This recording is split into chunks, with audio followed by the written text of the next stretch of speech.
Hello friends, welcome to my channel and thanks for watching this video and most welcome to another series of weekly USA market report.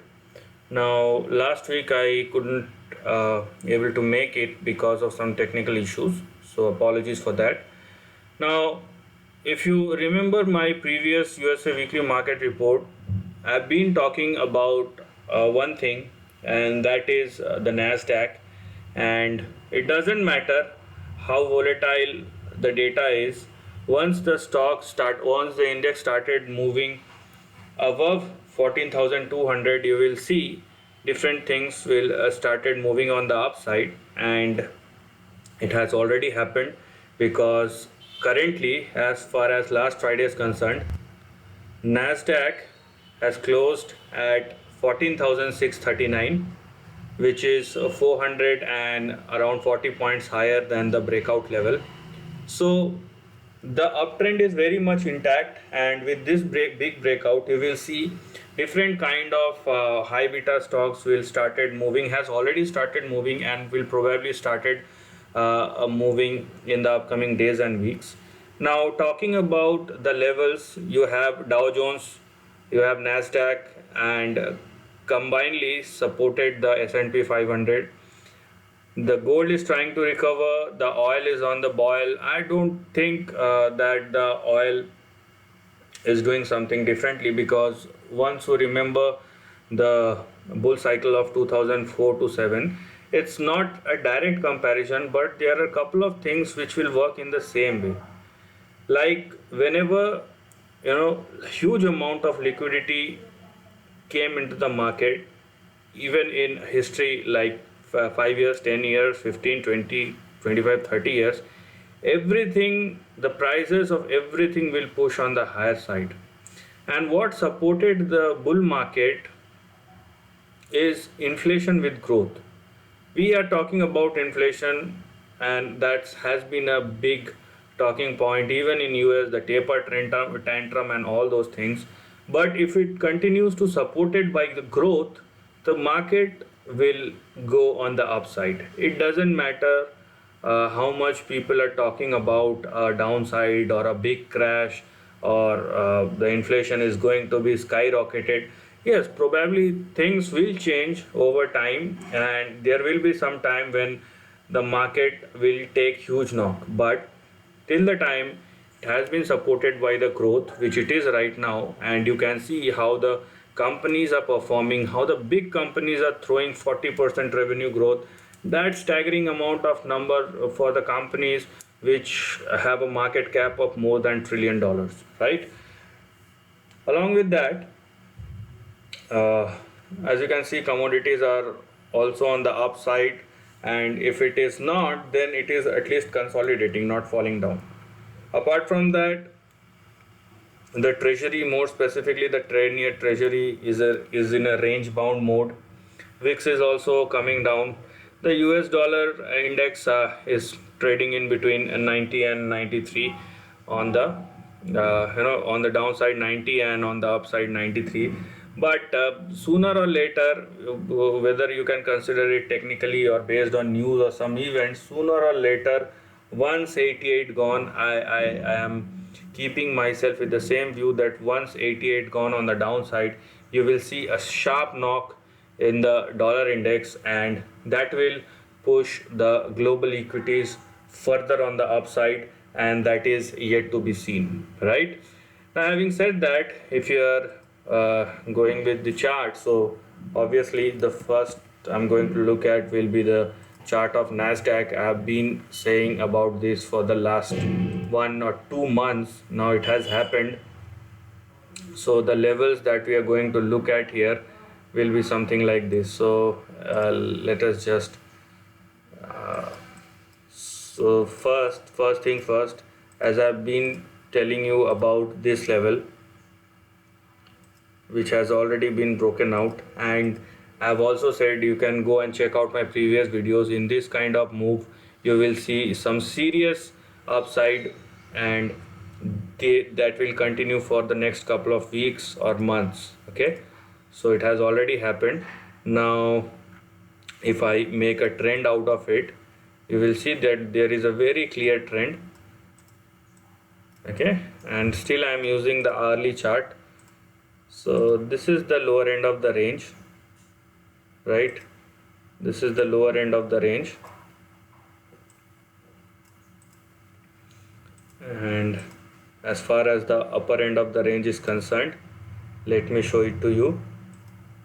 And this is the upside. Okay, so you will see a sink, you will definitely see a sink out of it, and this is the upside level, which is pretty much, you know, respecting all the important levels. And one more levels to look at on the downside, which is acting as a support level, is something like this.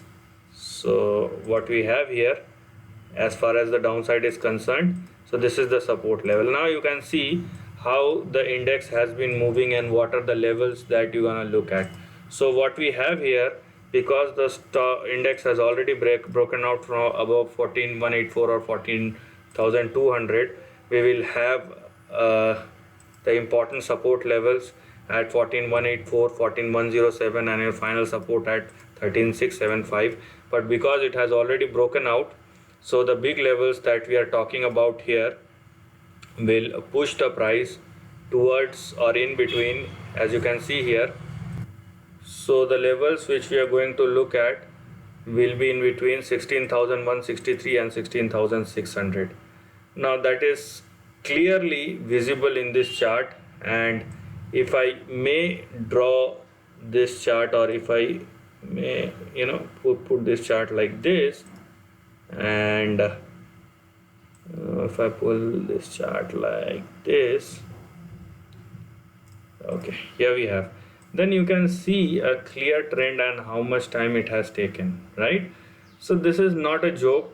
An uptrend is going on, and it can move on for the next couple of weeks and months, because we are talking about some weekly uptrend, and that has been going on in this chart, and it indicates that going forward there are some high beta price actions or high beta stock that are yet to be performed.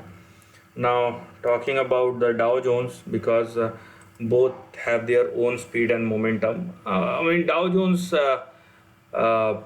in an is in a very strong trend, because if it is falling down, the next thing which is happening is it jumps back or it bounces back very sharply.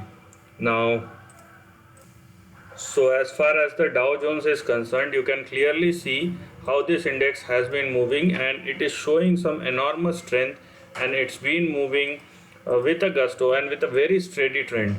Okay, so on the downside you have 33,700, and on the upside you have a target in between 36,650 and 37,500. So this is what you can probably see in the chart of Dow Jones. Now one more thing to understand here or discuss.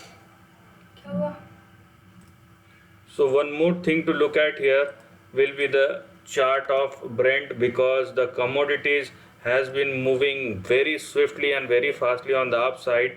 And if you may look the trend and how it's been moving, so what you can see that from the lows of March or April 2020, the oil has the commodity has already moved by 376%. So this kind of price movement in the base commodity will have a huge impact for the producers, and more respectively the kind of profits they are generating here.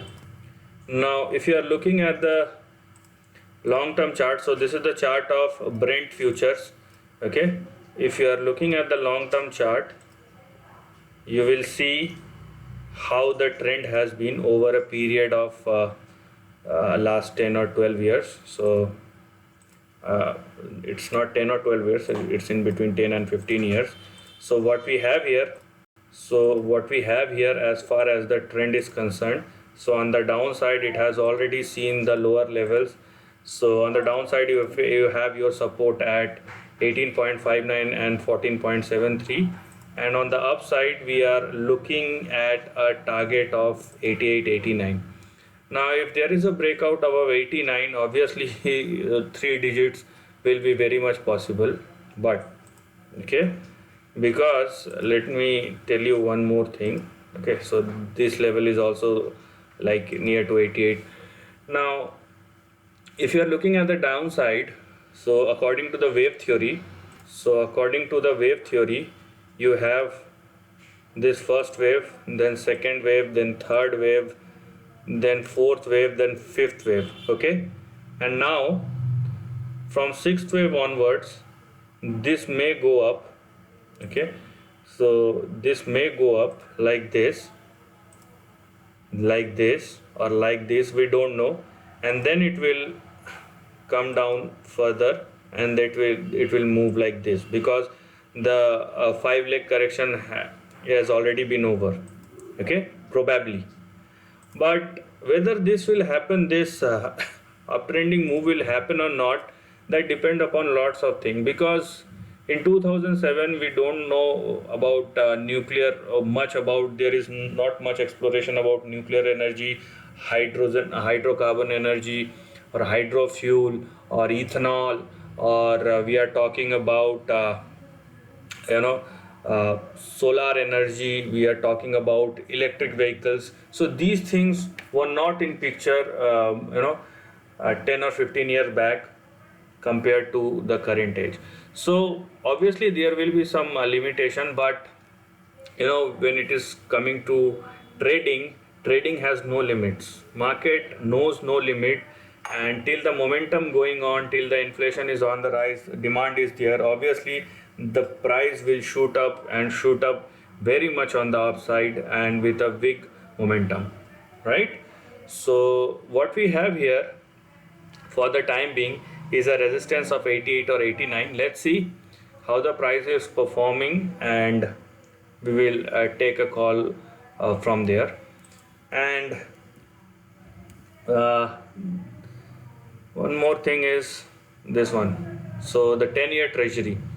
Now we have seen quite a downside, because this is very much needed. We don't know whether now the rate has been handling by the Fed itself, because they have given some indications that they are now going to control this yield as well.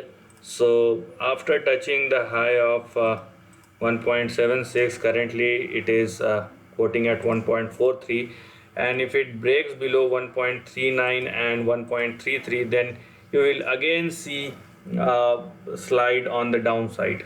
Okay, the next thing will obviously be the I would say the culprit, because the dollar will create an enormous pressure not only in US equities but also on the global equities. But if you just have a granular look, so this is the hourly chart which we can see. Okay, I don't want to go in the longer term time frame, for because there are two specific reasons for that. First, I have already explained, and second, the kind of move we have in short term, and that too of in DXY. So this is not normal, this by any means is not normal.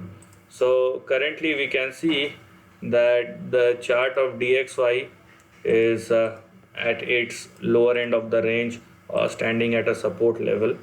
Okay, so this is the level, and this is the level. Okay, now you can see how this has been moving, and if it breaks below 92.19 or 92, you will see a slide, again see a slide on the downside. But if it holds and continue to hold, there is an upside as well, which will push the price in between 93.92 and 94. So if this situation persists, or if an upside situation persists, you will see a negative impact on the equity. But if it falls below 92, and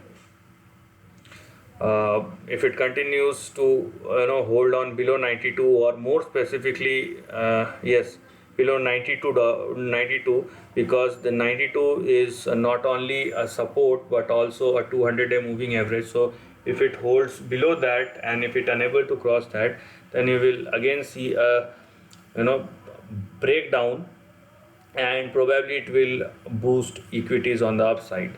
So there are a couple of cues which are mixed, there are a couple of cues which are positive.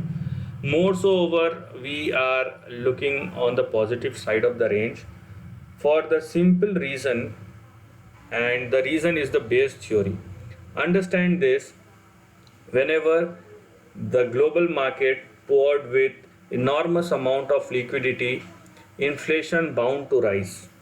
Okay, but if it rise along with the growth, then we can call it as a bull market. If it rise without the growth, then money pumping keep going on for 1, 2, 3, 4, 5 years, we don't know.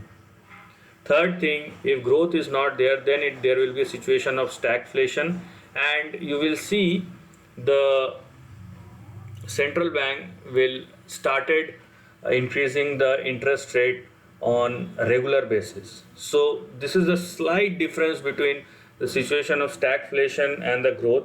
If the growth is missing, then it will lead to a stagflation. If the growth is there, then you will see the stock market along with the inflation will go on the upside, right? Because the supply is there, the demand is there, and moreover the demand over a period of time will overshoot the supply, right? And that's where the inflation picture comes out.